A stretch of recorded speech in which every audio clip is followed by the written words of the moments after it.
Il ne faut pas faire les conneries qu'on a fait par avant. Une révolution, ça se prépare. Tu ne vas pas te battre avec une bouteille ou un lance-pierre aujourd'hui. Hein. C'est pas ça. Hein.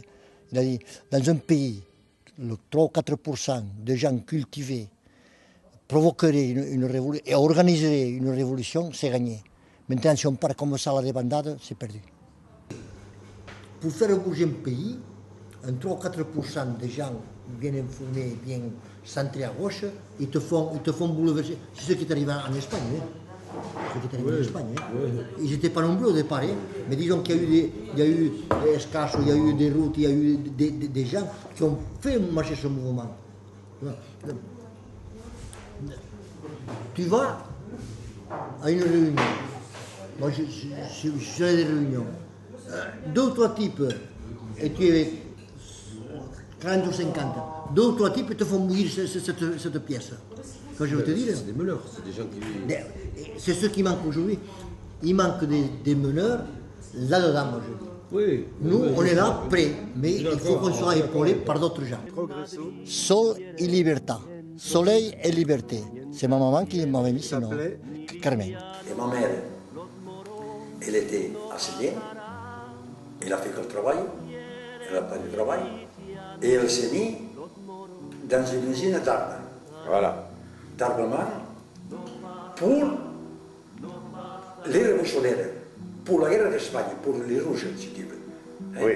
C'est-à-dire qu'elle a été travaillée pour gagner sa vie, mais en fait, pour les anarchistes, les révolutionnaires, elle sabotait les armes. C'est ça que tu m'avais raconté. Alors ma mère, elle travaillait pour le gouvernement Génon et pour le gouvernement d'autres. Oui. Elle faisait tout ce qu'elle pouvait, ma mère. Et alors, les fascistes, ils ont pris l'usine d'armes, et alors là, ils ont saboté l'usine. Ils portaient au lieu de mettre de la mitraille, ils mettaient des machins dans les roues, pleines de sueur, et quand ça a explosé, ça ne faisait rien. Quand je pense à notre film, je pense à ta mère.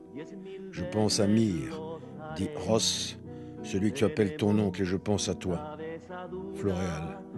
À vous, anarchiste de fait. Voilà, la société, je m'en fous. C'est l'individu qui m'intéresse. C'est ta voix que je veux faire entendre, ta parole que je veux propager. Pourquoi? Question de prénom, une fois encore. Ceux qui ont donné à leurs enfants ces noms venus de l'histoire des révolutions.